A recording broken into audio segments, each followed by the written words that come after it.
Hey guys, so I wanted to jump in today and we're going to take a look at reading a total map, reading the zones and being able to control all the luminosity in an image using a total map that shows the zones. Now, honestly, this is what a histogram should be, and in the future, we'll probably see histograms kind of becoming what we're about to look at.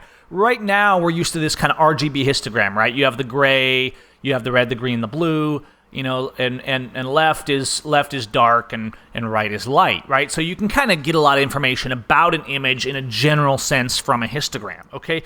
But let's go over and let's jump into Photoshop and open an image and look at it with Lumist. So the first thing I'm going to do is I'm going to open up Lumist and I'm going to build a total map. Now, of course, building the total map helps us to see and visualize zones, which will help us to edit as well as make better images in camera.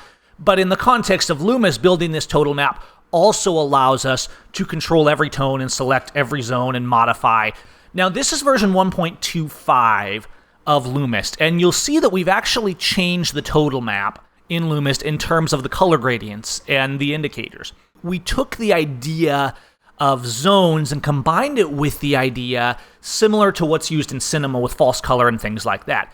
But that gave us kind of this wide scattering of different colors that didn't have any particular rhyme or reason. You're going to see a little bit different color map, and it's going to be very visual. It's going to be very fluid for us to be able to not only see those tones, but also to learn to recognize those tones better. This is going to make us better in camera if we learn to think in terms of zones, because this is what Ansel talked about. This helped us visualize. I wish Ansel could have seen this level of technology that we've been able to produce in Photoshop and with tones and with Lumist. So what are we looking at? What we've done here is we're looking at a map of every zone. Now, I can hide the map and I can show the map, right? We've split it. Now there's one level of gray, which is zone 5, right? Representing middle gray. And then there's the zones above that, 6 through 10, 10 being pure white, and the zones below that down to 0, 0 being black, right? Each one representing a stop, okay? So with 5, the middle, you'll see the way we've built the new map is very fluid because it allows the darker tones to represent the lower key zones, okay? So from 4 to 0.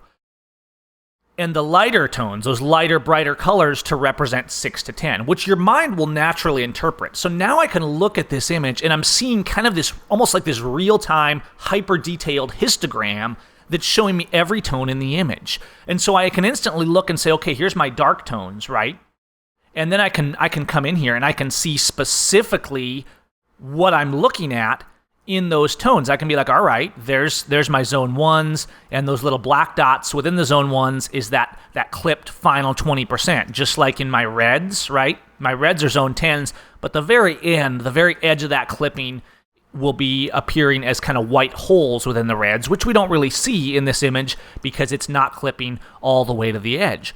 But what does this allow? Now we have this control where we can say, okay, let's take the whites, right? Let's look at the map and we see that the sky and the water is in zone 7, but let's punch that up. So I could just take zone 7 and then I could feather it, and then I could say, all right, let's add a little punch to that water, and let's take zone 7 again and feather it, and let's do a lighten curve, right? And so we're modifying, we're manipulating those specific tones, and we can take those selections, we could work with zone 7, right?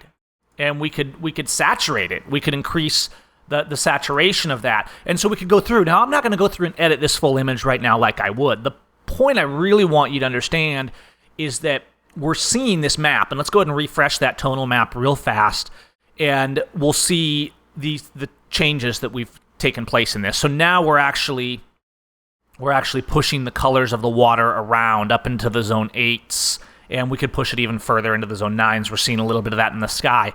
But you have this visual map, and in Lumist 1.25, we've changed that to make it much more intuitive. So let's build the map on a portrait, and you'll kind of see what we've done here too. Zone 5 is middle gray. Zone 6, which is the most common area for flesh tones, is represented in kind of a flesh tone color, right? So you have your darker, lower key colors, very easy to think of in terms of how you look at them, and then your lighter, higher key colors. And you can see we have a little bit of 10. We even have a little bit of clipping up here, which is where the white enters into the zone 10. So you have these color gradients that represent your zones, and those zones allow you to select and control all your luminosity masking and your layers and all that kind of stuff. And so I can look at this and I can say, well, let's take the zone 4 and 5 in her face, right? We got a little shadow in her eye that's clearly in the zone 4 and 5, and a little bit even lower than that. But let's take that 4 and 5 together, select that, and feather that, and then just lighten it up a little bit. And we've just added a punch right into those shadowed areas.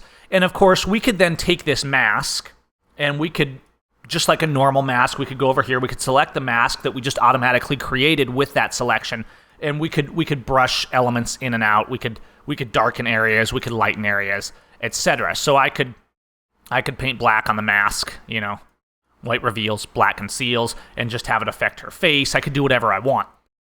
In terms of the editing, there's another video, there's a whole workshop video I do on using the tone select and the simple toolbox in Lumist. So go watch that video if you want the hands-on. What I really wanted to show you today is just the ability that we have to see these zones using a tonal map. What we're looking at here, this weird colory looking thing and the scale, it brings everything together. It brings the classical technique of zones, right? So we see our zones. Underneath that down here, we see the gradient that's represented in those zones. And then above that, we see the new total map color scale that is now really designed to be colored the way our visual minds think, right? So we're looking at the darker tones, we see darkers. We look at the lighter tones, we see lighters. And then we can quickly interact. What this is going to do is not only make it easier to edit these tones in Lumist, it's also going to help us better understand and think of our tone values in terms of zones. Because once you understand zones, once you start exposing for zones in camera and using your spot metering like we talk about in the exposed workshop, once you bring everything full circle, now you're using zones and you're visualizing in camera, you're using zones and you're visualizing and you're controlling them in post-production. So it's like taking it from the camera to the darkroom all in one sweep and giving you total control every step of the way. One of the things I'm really thrilled with Lumist is that we not only have control, we have that control of luminosity masking and zones combined in a much more simple way, and combined with retouching, we're able to then do that in a way that actually improves the way we see and use light in camera. And I think you guys are going to like what you see here. I think you're going to like the new color scheme in the zonal map, the total map, and what it can do. And if you start thinking fluid, just start thinking fluidly in terms of those zones. Think about those zones in terms of seeing in camera and exposing. Break out those spot meters and just dig deeper into that. And definitely check out the exposed workshop if you really want to dig into all the core foundational understandings of exposure in a simple way. But a lot of you are already applying this. You've already been using zones. And Lumist is not only going to help you edit better, it's just going to help you control and see those from start to finish even better. Okay, hope you guys enjoy. Let me know if you have any questions.